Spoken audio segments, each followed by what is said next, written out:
Thank you for tuning in to Channel 1 Extreme News with Mike Burgundy and Mia Santos. Our first story today is about a massive squirrel infestation. Now we're going to go to Mr. Stern.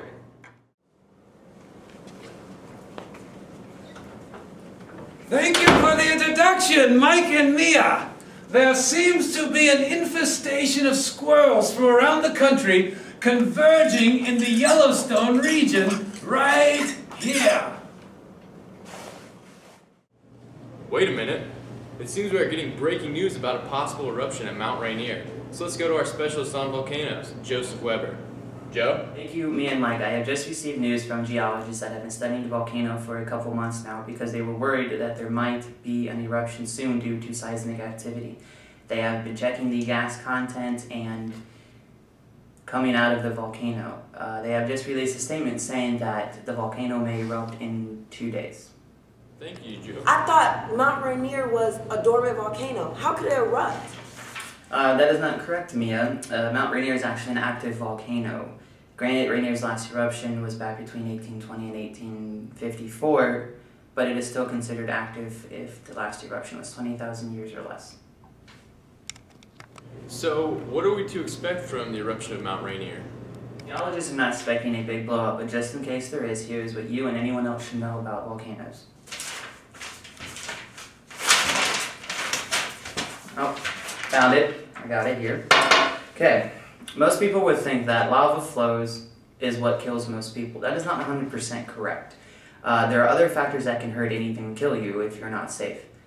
One hazard is the ash fall. Ash is made up of very fine, glassy fragments that is the size of dust and sand particles. When the ash is mixed with water, it can be turned into a substance that is like liquid cement that can block your lungs and cause you not to be able to breathe very well. So therefore, people should be cautious and wear a face mask or have a damp cloth to put over their mouth to not breathe in the ash. Ash can also be very heavy. When the ash lands on the roof of a house and starts to accumulate, it can make the roof collapse. So be careful not to be inside of a place that has large amounts of ash on top of it. Another hazard to be careful of is pyroclastic flows. This is when the ash becomes too heavy to stay in the air, that the ash, along with gases and larger lava fragments, flow down the side of a volcano. With Mount Rainier being a composite cone volcano, we are to expect this. These flows can reach temperatures of 1,000 degrees Celsius and can reach up to speeds of 450 miles per hour.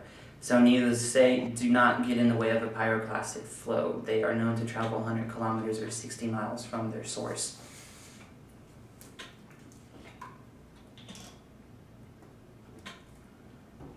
The last hazard that people should be aware of are lahars, and we are to expect massive lahars due to the large amount of glacial ice on top of Mount Rainier. Lahars are a type of very fluid mud flow. These occur when volcanic debris becomes saturated with water and rapidly moves down steep volcano slides, generally following gullies and stream valleys.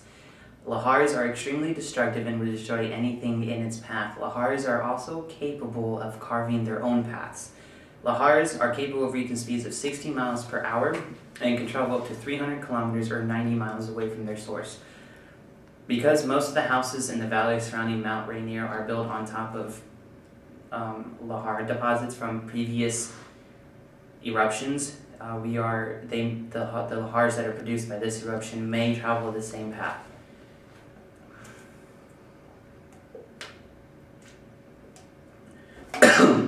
The people should also be aware of lava flows if they reach their homes. Lava flows are generally slow enough for a person to outrun, but they are still dangerous. They can hurt you and even kill you.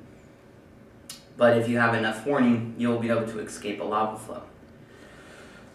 So out of all of the hazards that I have mentioned, the most dangerous ones would be the ash, pyroclastic flows, and the lahars. I hope this information helps everyone and that everyone is safe and watches for the... Sorry to cut you off, Joe, but we just received a call saying that Mount Rainier just erupted.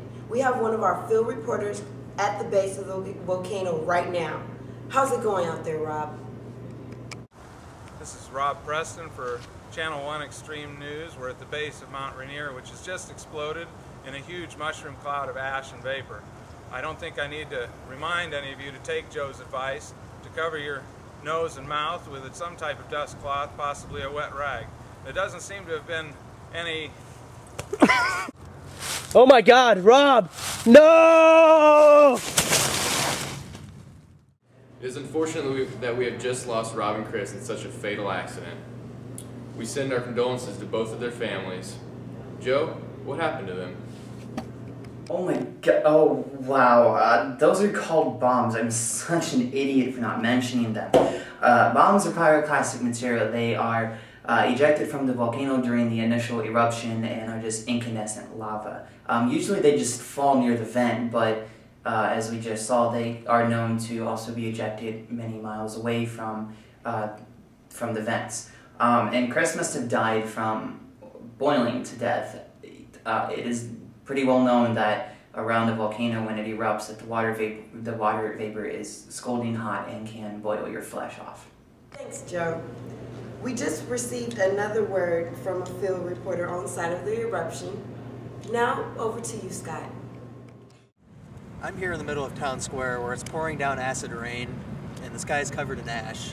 And I'm here with Miles Sadowski, who's prepared a emergency kit for when a volcano erupts. What do you have in there, Miles? Well, I got some water, some medicine, a dust mask because of the ash. Just things like that to keep us safe when a volcano erupts. So where'd you find out about all this stuff? Well, I read a brochure about volcanoes and it told me to make an emergency kit if I live near an active volcano. And since I do, I made it. Oh, it's a good thing you read about that, right? Yes, yes it is. Well, we should probably get out of here before.